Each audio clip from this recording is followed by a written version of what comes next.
Welcome. I'm Reverend Sue Browning. I serve two of our congregations on the Eastern Shore of Maryland, the Unitarian Universalists of the Chester River and the Unitarian Universalist Fellowship in Easton. We're so glad that you have found us here online today. To our members and our friends and visitors, it is great to be together again. So this is our third virtual service, and we learn and experiment each week. And I've been thinking a little bit about this learning. And what I've been thinking about is there's a couple ways you can think about it being your third week. One way is sort of to tentatively say, hey, this is only our third week and we're learning. Or we can be a little more bold and we can say, hey, it's week 3. We literally know 3 times as much as we did week 1. And I think that's pretty close to the truth. So thank you to our tech team. Thank you to all who made this service possible this morning.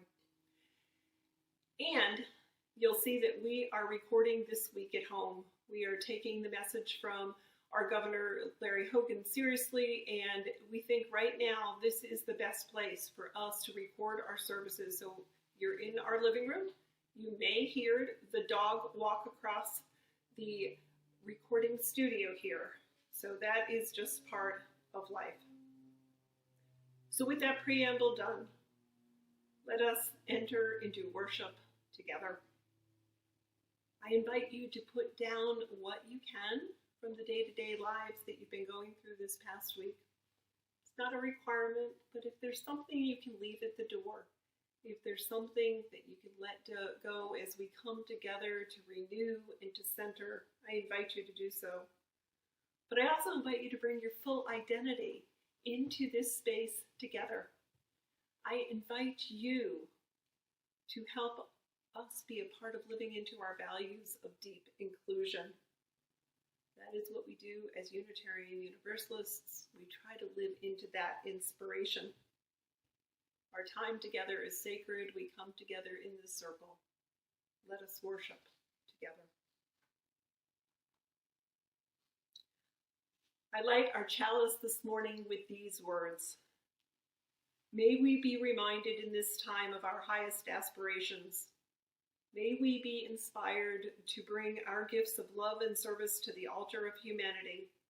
May we know once again that we are not isolated beings, but connected in mystery and miracle to the universe, to this community, and to each other.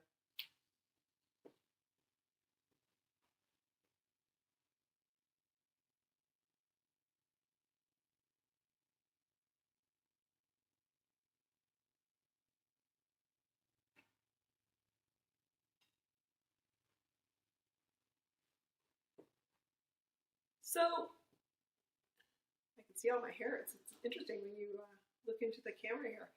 So it is now April.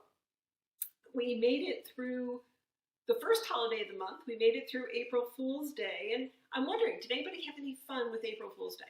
Because if you know a new prank, if you have something that I could maybe try to use to bug Bill next year, email it to me. I'm willing to wait, build up to that moment. So that was our first holiday. But we have other holidays that are coming through for us in this month of April. Next week will be Easter, and we've got Earth Day coming up. It's actually the anniversary of Earth Day, an important year. And another holiday that a lot of families celebrate is called Passover. And that's what I want to talk a little bit about today. Passover is a festival. And it has another name too. It's also called our season of freedom. The season of our freedom. And it's a Jewish holiday. It starts next Wednesday and goes for 8 days.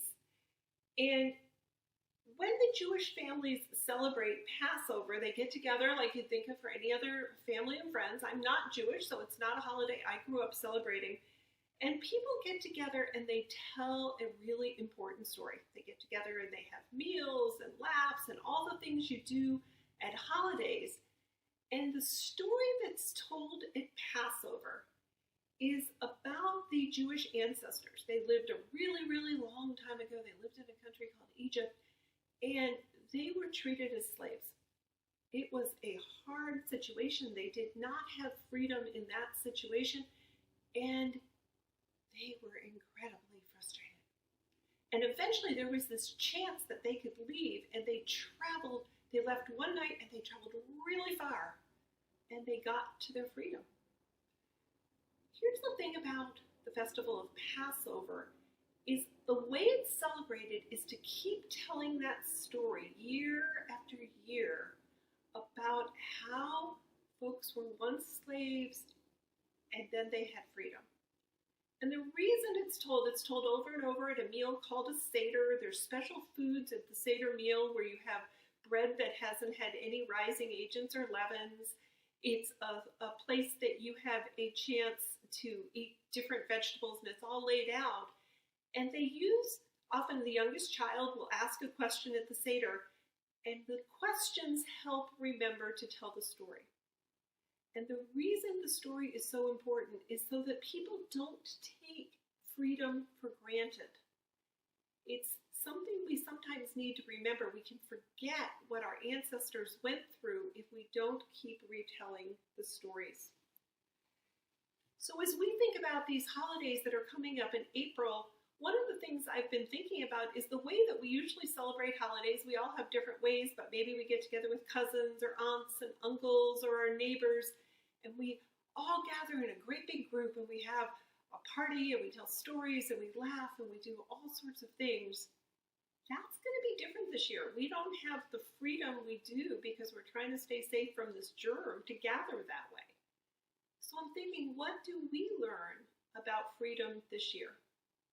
I do think we will have multiple ways that we can continue to gather this holiday. I know we will. There'll be ways to celebrate with food and with decorations and talking on the phone and video chatting folks.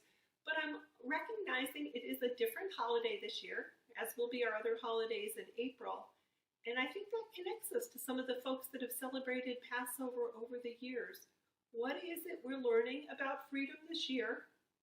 What are the stories that you're going to get together and tell over these years? And what is your April holiday, and how are you going to celebrate it this year? So that's our Thoughts for All Ages today, and I encourage all of our younger learners to stay in touch with Miss Pat and Miss Liz. We've got some virtual RE classes going on now. So happy holidays, however they're all celebrated. And may you learn to do things slightly differently this year. I invite us now into a time of centering, a time of meditation. We begin today with the words from Reverend Evan Carville Zimmer. Her reading is entitled, Our Souls Speak Spring. If we lived in another climate, our souls might speak other languages. We might speak oasis or permafrost, dry season or monsoon. But our souls speak spring. Our souls speak green shoots pushing through last year's leaves. Our souls speak flower buds stretching to sun. Our souls speak mud, puddle, and nest building, damp earth, and worm casting, tiny green leaves, and frog choruses. We speak spring because spring sings in us. We gather to nurture our faith in our own growing, our own courage to push through, our own blossoming in its beauty, our own small part in the spring of this world. Folks, friends, let us take time to notice that even in these unusual times, there are signs of spring. Let us take time to feel the rhythms of spring. Let us hold together these images of growth, these images of beauty, because we need these images. We know that many of the images around us right now are frightening. We have images of suffering, images and feelings of anticipation. So let us hold together our fears, our concerns. Let us do that gently. And let us remember the beauty as we do. Spirit of life, the Spirit of love, be with us now. Remind us of our resilience. Remind us of our deep roots of connection. Remind us of a greater love that surrounds us all. Amen.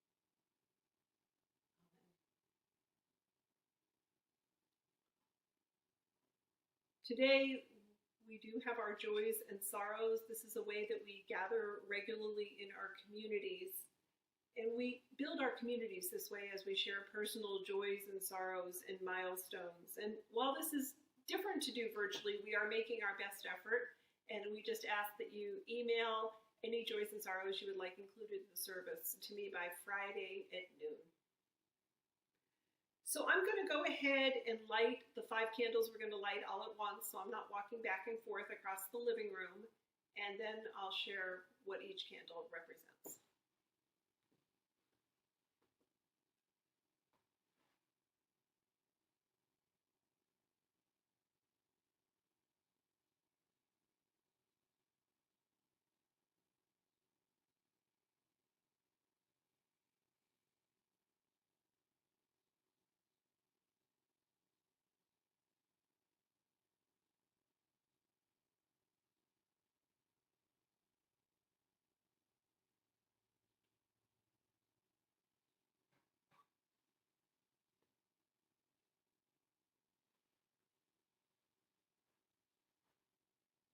Our first candle, and likely this will be our first candle in the weeks to come, is for the lives lost and those struggling in light of the virus.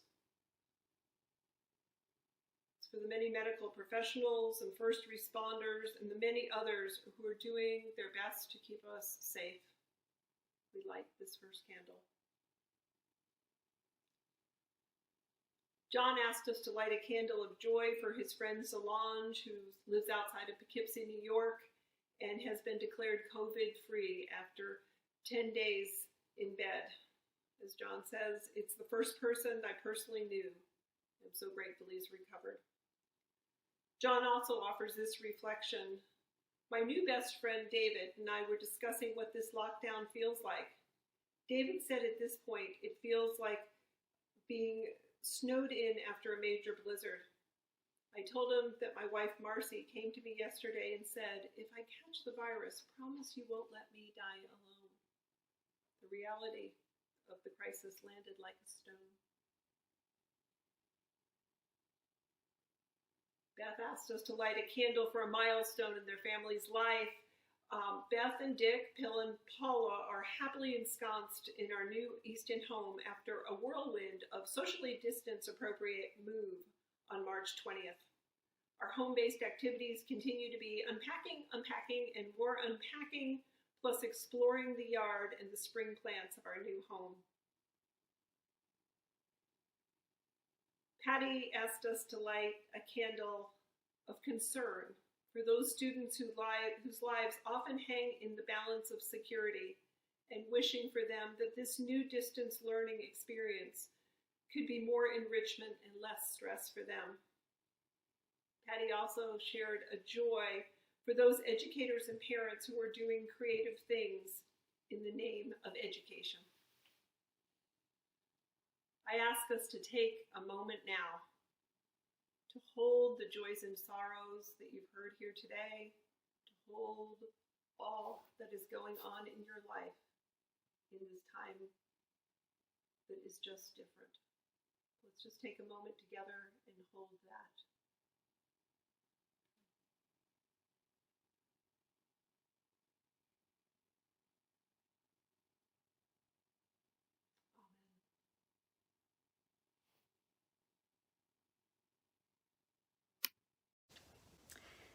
Today's anthem is from the Broadway show Ragtime, based on the E.L. Doctorow novel of the same name. Set in 1906 in and around New York City, it tells the story of the interconnection among the privileged white family in the suburban house on the hill and the immigrant and African-American families in the city. This song is sung by a character we know only as Mother, who introduces herself to us by commenting how fortunate she feels to be protected and provided for by her husband. She sings this song as the character we know only as Father sets sail on expedition with Admiral Perry. Not because it's his work, but because he has the resources to pursue that type of pastime to satisfy his own sense of adventure.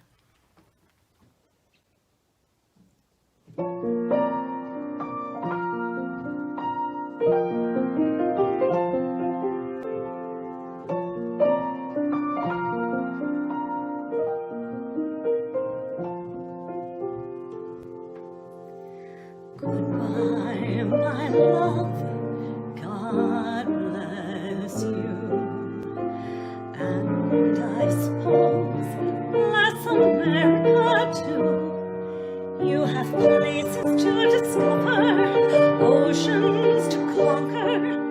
You need to know I'll be there at the window while you go your way. I accept that, but what of the people who stay where they're put, planted like flowers with roots underfoot? I know some of those people have hearts that would rather go journeying on the sea. Tell me what of the people whose boundaries chafe, who marry so bravely and end up so safe? Tell me how to be someone whose heart can explore while still staying here. Let this be the year we both travel.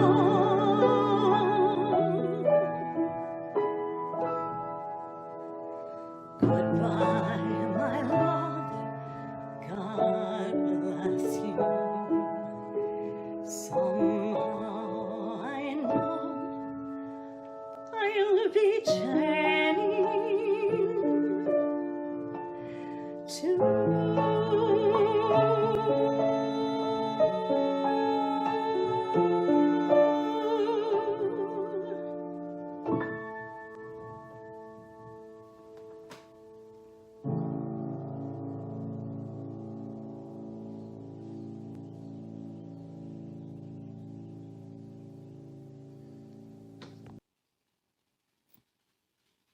So the title of our sermon today is When Our Freedom is Limited. And I will warn you right now, we do have a dog who's walking around. He doesn't seem to be understanding that we're doing some recording here. So if you hear some footprints, that's the sound. So in the sermon description this week, I asked this question. As we stay close to home, what are we learning about freedom? How does it feel to be restricted? Has anything felt liberating? Atticus, who's a 9-year-old congregant from Easton, shares this. Is distance learning driving your mom crazy? Is distance learning driving your teachers crazy? Is distance learning driving you crazy? If you answered yes to any of these questions, then you are not alone. It is challenging to write with a dog in your lap. It's hard to type when there's a cat on your keyboard, and it is difficult to use the apps when your mom loses the passwords. But it's not all bad. I can hug my dog, I can pet my cats, and I can relax when my mom goes crazy. As you can see, there are good things and bad things about distance learning. Atticus nails it here, folks. He has got it that even in all of our adaptations, there are unexpected challenges, there are pros and cons to it all. And the restrictions keep changing more and more. More and more limitations are imposed, and we wake up each morning with a slightly different way we're supposed to comply. I was talking to one of our Heron Point residents. For folks that don't know Heron Point, it's a senior citizen living community in Chestertown, and she shared that trips off campus are no longer permitted. The possibility of doing your own grocery shopping and your own errands has ended. And there are provisions to take care of all the residents' needs for foods and medicine, but the freedom to do anything much beyond a dog walk has been curtailed for now. How are you doing? How's your family doing? Maybe the hardest question is, how are you and your family all doing together? We know that social distancing is what we should do. It's what we're mandated to do. And yet, as it drags on, I sense we're all getting a bit edgy, a little touchy. We are 3 weeks in, and there is a cumulative effect of having all these restrictions. And even though we get it in our head, we have to be honest. It still feels stressful. But I also heard one member who shared that her kids miss their friends, they miss school, they miss hugs from their grandparents, but at the same time, there's a sense of liberation from the busy calendars, liberation from the practices and the continual homework. So there's freedom in the slower pace, in a different way of spending family time. So yeah, there are those few silver linings. We've talked about those other weeks. And 2, we are chafing at the boundaries. And what about all of the different ways to be safe? Those are confusing. Should we wear masks or not? Can we use parks or not? Is takeout okay or not? And then there's the never-ending media coverage. It is a lot to process. So I invite you, feel all of the above. Yes, screaming is permitted, even encouraged, or whatever it is you are feeling. Be honest about it as we walk through these times. When the screaming's done, though, and I do have faith that this situation is going to come to an end over time, as we work through places past the screaming, I think there are places to learn about freedom, to learn about liberty, both our own freedoms and the freedom of others. As Unitarian Universalists, we talk about freedom a lot. One of our principles calls for the free and responsible search for truth and meaning. This is an important principle because it ties that freedom, that free search, to responsibility. And freedom does not come without accountability and responsibility. There's another UU principle that calls for a goal of world community with peace, liberty, and justice for all.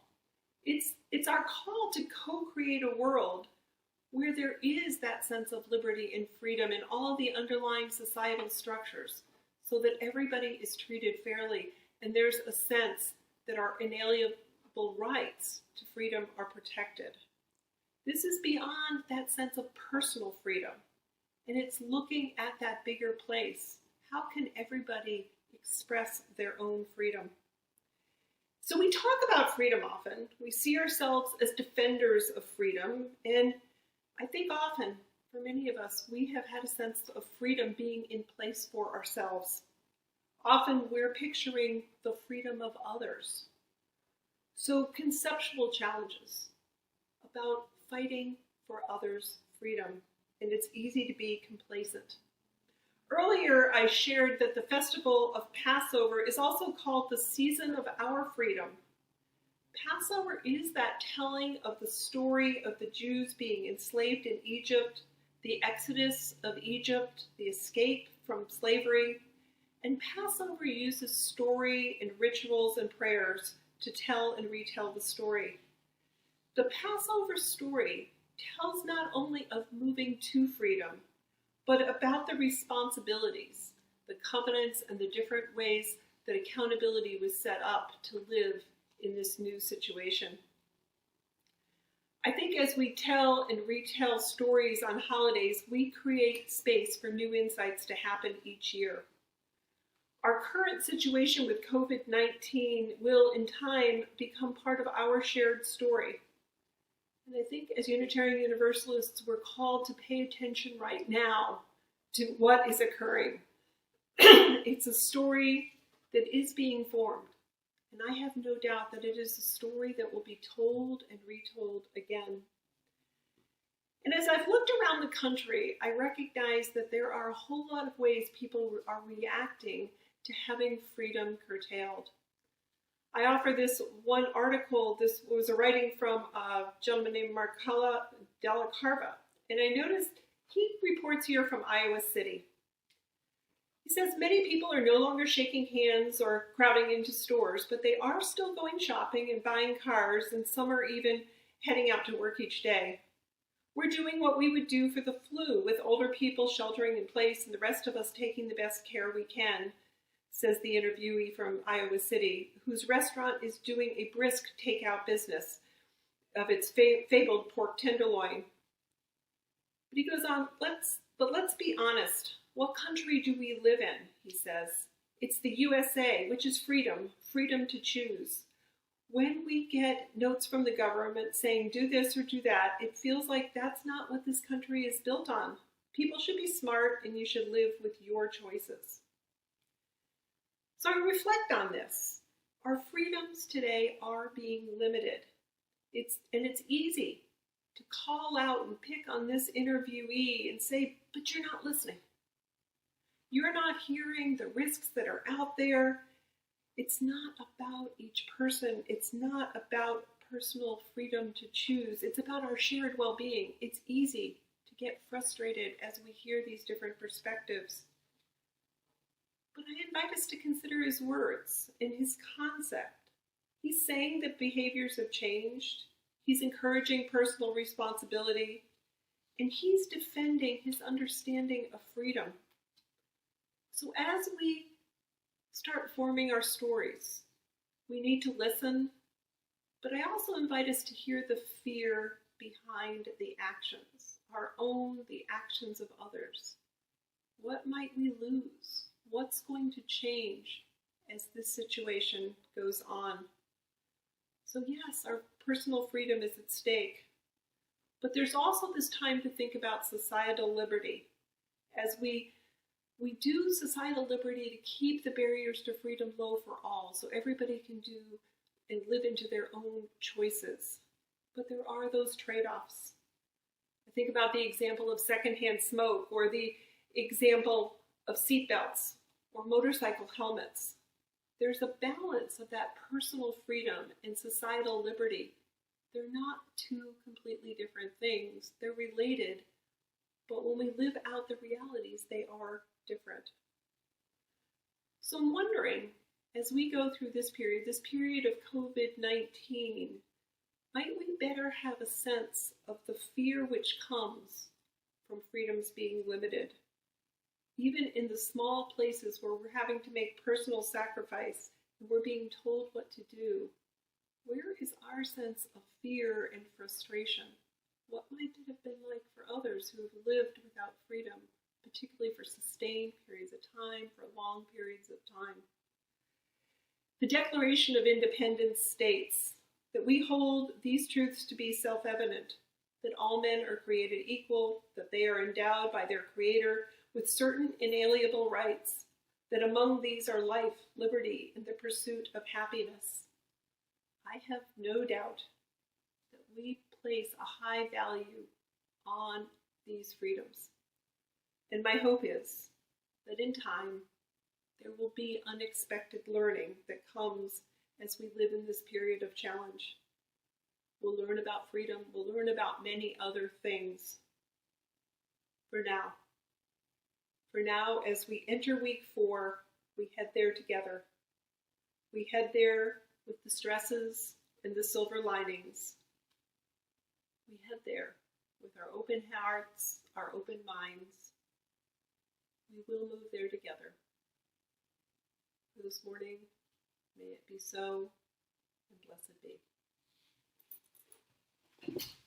Our closing words will be just in a minute, but let me go through just a reminder on a few basic announcements. First, please stay tuned to emails. Emails are our best way of connecting with you. We've gotten a few requests from friends for written versions of the sermons and the services. We'll be happy to send those out. If you have an idea of a way you'd like to meet and you're a little psyched out by Zoom and all the things that people are talking about, please be in touch. We will make sure to help folks technologically be a part of all the communications that are going on to the best we can. And if there are questions about how the buildings are operating, if you have questions for your boards, just make sure to ask those. You can check in with me, check in through the offices, and we will do our best to answer questions. We're checking the voicemails and the emails in both congregations every day. So those are announcements for this morning, and it is good to have been together.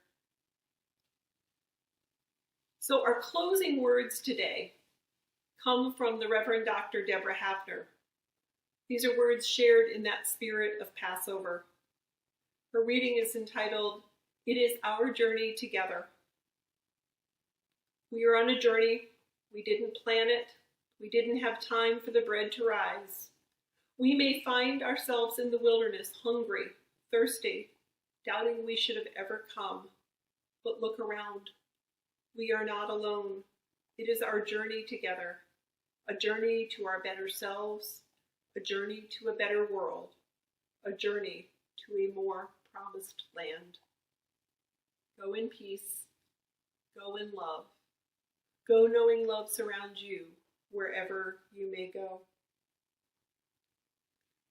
And I now extinguish our chalice with these words.